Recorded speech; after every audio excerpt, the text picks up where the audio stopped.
اگر آپ سجدہ اللہ کا کر رہے ہیں تو اللہ کے ساتھ الجھا نہ کریں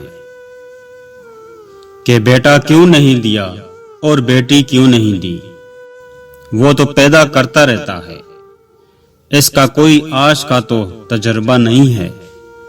وہ مالک ہے، زمین و آسمان کا مالک ہے۔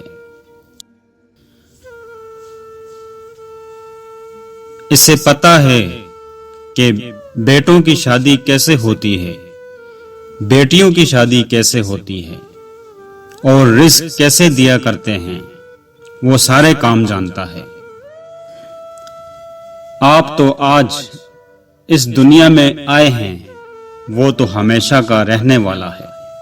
آپ جانے دیں اور اپنی کاریگریاں بند کریں، کیونکہ اصلی کاریگر وہی ہے۔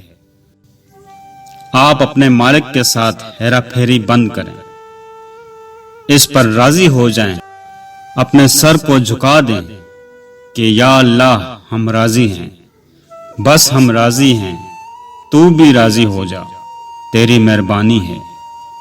اتنی بات آپ کر لیں تو آپ کی زندگی آسان ہونا شروع ہو جائے گی۔